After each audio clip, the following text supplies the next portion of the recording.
There was no intention at any time, no meeting anywhere, deliberating issue of suspending or expelling Governor Wike from PDP. For everyone who perceives his right is likely to be breached, has the right to come to court in a political party matter. We'll leave it to court to decide whether he can come to court to complain about his right to membership of a political party. That should be determined by the courts. Specifically, the respondents in the counter affidavit challenged the jurisdiction of Mr. Wike. The respondents argued that the governor failed to disclose any reasonable course of action. They described the suit as premature, insisting that the plaintiff failed to establish how his right was threatened. Celestina Area, TVC News, Abuja. Let's take a short break, and when we return, it will be time to speak with our guest of the day, Liborous Oshoma, a lawyer and public affairs analyst on the Supreme Court's order on old Naira notes. Please stay with us. We'll be right back.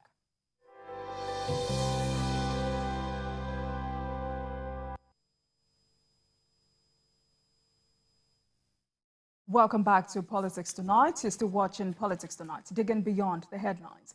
I am now joined by a lawyer and public affairs analyst, Liborous Oshoma, on the Supreme Court's order on old Naira notes. Thank you very much for... Thank you, my pleasure. News today that the High Court in Ikeja, Lagos, was rejecting old Naira notes from litigants filing, given that the Supreme Court gave an order barring the enforcement of the old Naira notes deadline. Was the action of the High Court healthy for the policy? I would not, first and foremost, I will not blame the High Court for refusing to collect old Naira notes. Because while you would expect, because some people have said, oh, the High Court has refused to obey the order of the Supreme Court. For me, that's not the High Court refusing to obey the order of the Supreme Court. It is rather the CBN that refused to give a clear-cut directive on what people should do. And you know that in Nigeria, government institutions are, most cases, known to violate court orders without consequences. So the Supreme Court had given a ruling, delivered a ruling, and gave an order that parties should maintain status quo. There were some sections of, the society that insisted that the CBN should not obey such order. The CBN also have consistently threatened the banks. The banks have been turned to a scapegoat in this, quagmire. And so the banks also are very careful. And if the banks are refusing to accept old, who is not in charge of currency, a court who does not have the power to compel a bank to accept old notes from them. And if they go ahead to accept old currency and the bank refuse such currency, that will amount to a complete and total loss for the courts that accepted those monies. And then also for customers that has accepted such monies. Even the bank, if the bank accepted those monies and take them to the CBN and the CBN refused to accept those currencies from them, what that means is that the bank also will run at a loss. That will be deficit.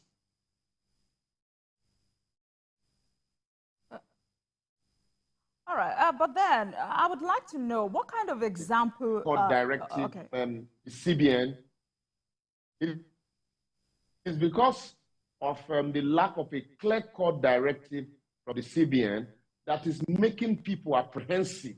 They want to play safe. They want to be on the safer side.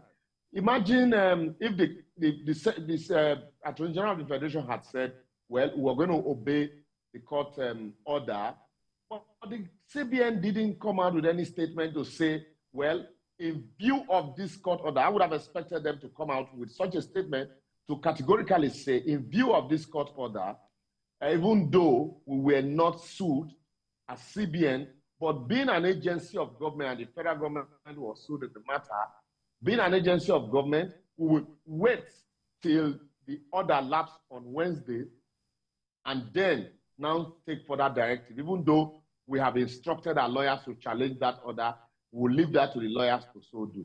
That will douse tension.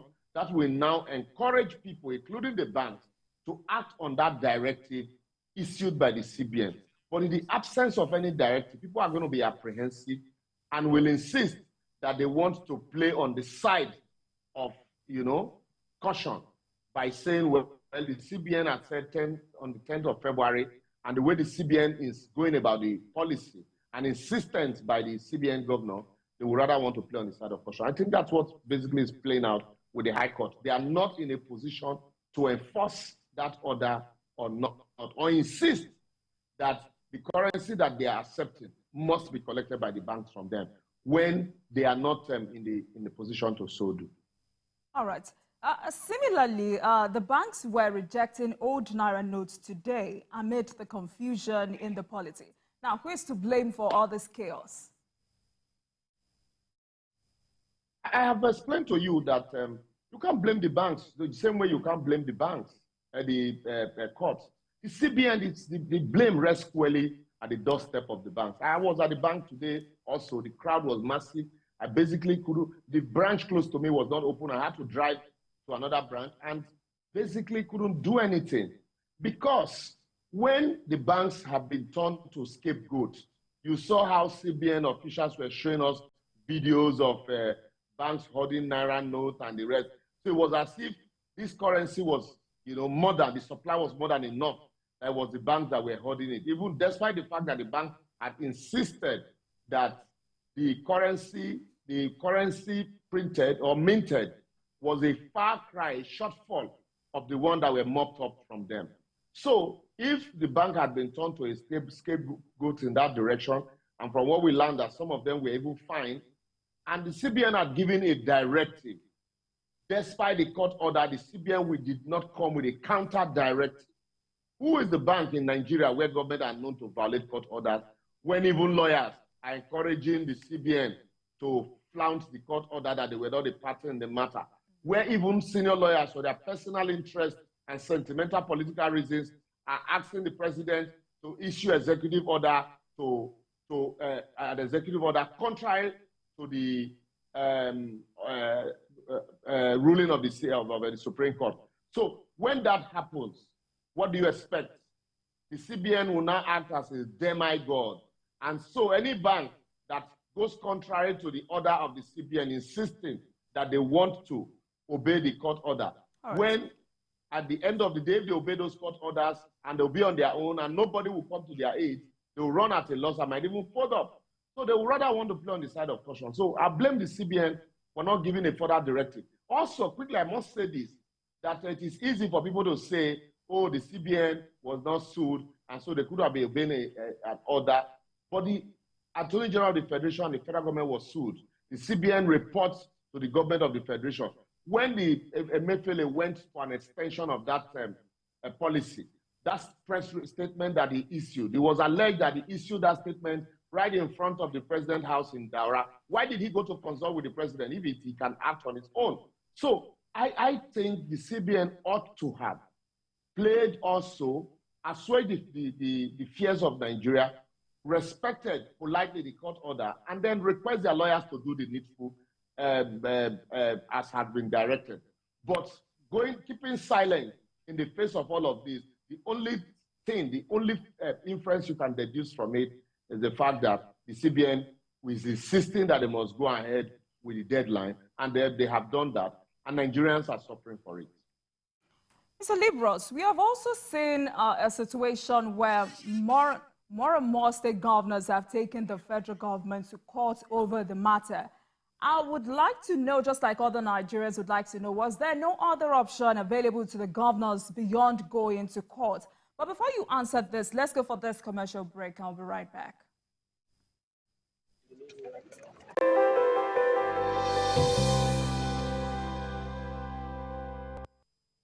Hello, Nigerians, my name is Kashim Shetima.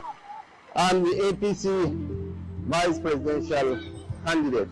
Here we have 1,776 orphans, vulnerable orphan girls from Northern Borno, all of them victims of Boko Haram, who are housed and educated.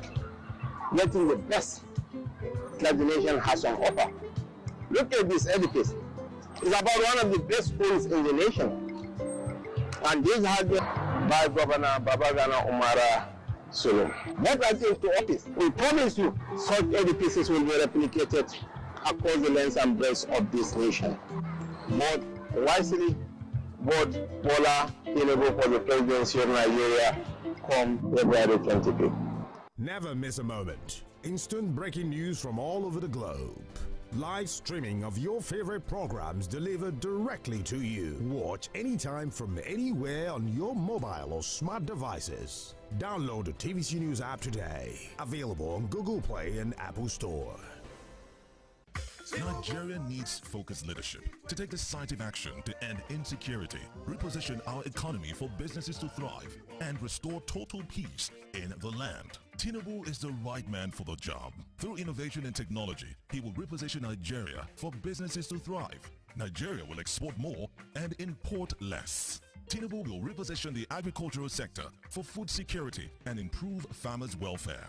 Electricity will be reformed for a brighter Nigeria. Health, education, and housing will be more accessible and affordable. Nigeria will be transformed into an entertainment powerhouse, a home of sporting achievement, and a renowned tourist destination. Tinubu's government will build a Nigeria where we prosper together. He has done it before, and he will do it again for Nigeria. For renewed hope 2023, vote Asiwaju Bola Ahmed Tinubu and Senator Kashim Shettima as President and Vice President of Nigeria. Vote APC.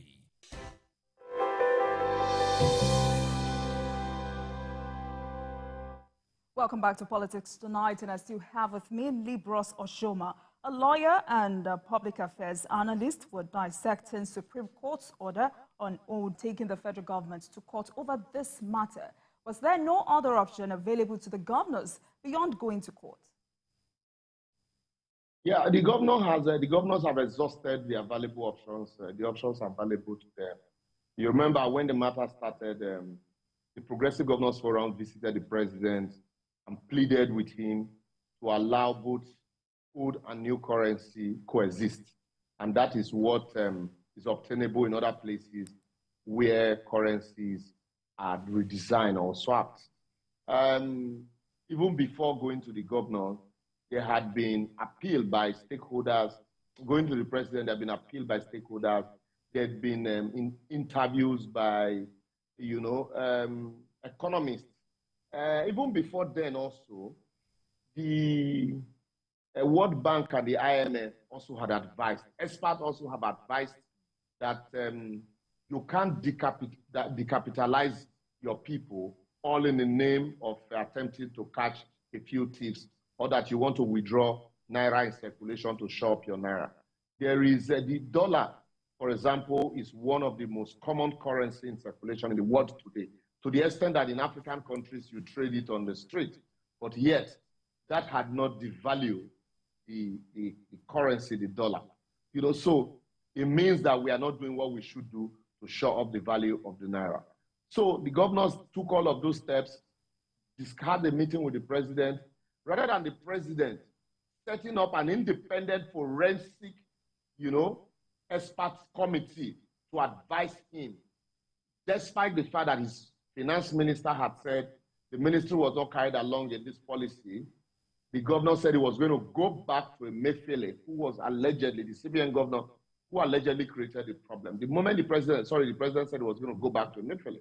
The moment the president made that statement, it was obvious that, there was no going back. And the only option left for the governors at that point was to seek the aid of the courts, being the protector and the holders of the trust of the people. And they also saw the suffering that the masses were going through, and some were degenerating into crisis. And being chief security officers of the state, even though they do not command any flag, it was easy for a few of them to now say, you know what, let's test this issue, whether a policy, the government can apply policies despite the hardship. Not that nobody's contesting the powers of the CBN or the federal government to redesign currency. The issue here is that the applicability of that policy, if it creates unnecessary hardship to a larger majority, and the governors being the holders of the trust and the protectors of the security and welfare of the people, do they have a right to seek for redress somewhere? So those are the issues. So that's why the governors had to take the step that they took and preempt it. And with what has happened, more governors have, applied to join in that suit. And I think all governors of the state of the federation should be joining that suit. And also, the Supreme Court should invite, amicus, some senior lawyers, amicus to address it on this matter, because it is a very crucial and critical matter. It is as mundane or as technical as we might want to look at it, because some persons have argued that if the CBN is not a party in the matter, then the Supreme Court is robbed of jurisdiction, which is true. But in this case, there's need to invite senior lawyers. All right. Mr. Oshoma. Sorry, quickly. All the states of the federation to join in the matter so that the Supreme Court can look at it holistically and take a decision one way or the other to also save our democracy. Otherwise, the hardship might snowball into crisis, unnecessary crisis that we do not envisage. All right. Like you rightly pointed out, many have advised the CBN to extend the deadline. The World Bank has similarly drawn attention to the sufferings of Nigerians and the need to extend. Why do you think the CBN is bent on enforcing this deadline at this time? The question I've consistently asked myself is, what will the CBN suffer? What injustice will the CBN suffer if the deadline is extended? There is none at all. So if there is no injustice or if there is no hardship, even now that the CBN has said they don't have capacity to print more currency, so you have a shortfall in the system. Indirectly, when you have a shortfall, you are decapitalizing your people. So when that has happened and there is no economic reason, no non-technical reason for insisting, apart from the fact that you say you want to stop vote buying, then it means that the reason for the insistence is political. And when it becomes political, reasoning, proper reasoning, technical reason, holistic approach take flight, and sentiment, creeps in. Also, some persons have alleged that, whether we admit the fact or not, that CBN Governor Emefiele is an interested party. He attempted through the back door to contest for the #1 seat through the ruling party. Even though they are denying it, but he employed a lawyer to approach the court to challenge the CBN, to seek interpretation to the CBN Act, whether he has a right or whether he can contest for an office while still sitting as the governor. So with all of this political sentiment in play, the only inference one can deduce, having established that there is no injustice or no hardship that the CBN will suffer if both currency coexist, the only inference that one can deduce is that there is a political motive behind this. Whether the people are suffering it or not, it is immaterial now to the CBN and its handlers. And then for the president, it is obvious now that once you want to sell an idea to the president, just tell him it will fight corruption. All right. There will be no reasoning through. So that's what I think is at play here, and not economic policy, because this cannot sustain economic policy. The CBN cannot be right and the entire world wrong, apart from the sentiment that is being bandied about catching political thieves or stopping vote buying. And I do not see how this truly can stop vote buying, but rather it will influence it, it will worsen it. All right. I would have loved to have your own recollections of personal experiences since this policy was rolled out, but we're out of time. But then quickly, with regards to Wednesday's hearing, all right, with regards to Wednesday's hearing at the Supreme Court, what are your expectations? For me, I'm not a lawyer in the matter, so I will not be expecting anything. But there is a preliminary objection in the matter, and I know the Supreme Court might either ask parties to all, file their briefs in the matter. Both the issue of a preliminary objection, the issue of interlocutory applications, and all of the issues, the Supreme Court might want to take all of them holistically and then, set a further date to give rulings and judgment. If they determine that they have jurisdiction, then they can go ahead, to take the substantive matter. Otherwise, then that will be the end of the matter. But on my personal note, I have people who are working for me, the everyday workers, who are working for me, in a place I'm doing a minor renovation. And since this crisis started, I've not been able to pay so many of them. And then the everyday people, the gate men, the artisan that I usually give 500 Naira, 200 Naira to, as social security safety net, I have not been able to do that because I've not been able to access cash since this thing started. Even at some point, I couldn't even do transfer because it is not all my account that are even online because of fear of internet fraud. I couldn't do transfers in even the one that I can do internet transfers on. So because the pressure on this, bank's bandwidth is much. An application that ordinarily would take 1 million subscribers at the point was taking about 10 million hits at the same time. So, and it's a business, it's a going concern. You don't expect the bank to just go expand their broadband when, the profit coming from it is not enough. Considering also the Jaffa syndrome, when a lot of people, most of the IT experts, are attractable to other places in the world today. So I think really Nigerians, if at this stage I could be going through all of those challenges, I imagine what my grandmother in the village or my mother in the local government will be going through, considering the fact that my village unexpected does not even have a bank. And you drive 45 minutes. Thank you very much, Mr. Liborous Oshoma. Thank you for sharing that with us, and thank you for your robust analysis on the program today. I've been speaking with Mr. Liborous Oshoma, a lawyer and public affairs analyst, as we dissect Supreme Court's order on old Naira notes. Thank you very much. And thank you so much for watching. That marks the end of today's episode of Politics Tonight. But the conversation continues from here. Get in touch with us on Twitter at TVC News NG and at Olajumoke using the hashtag. Why be patient? If you must worry, then worry about winning. Why worry about germs? When you come home, bring tales and stories. Why bring in germs? Shield your families from germs. When Dettol is a part of every household bucket, then you and your family can stay protected from up to 100 illness-causing germs. Everyday use of Dettol keeps my loved ones protected. Never miss a moment. Instant breaking news from all over the globe. Live streaming of your favorite programs delivered directly to you. Watch anytime from anywhere on your mobile or smart devices. Download the TVC News app today. Available on Google Play and Apple Store.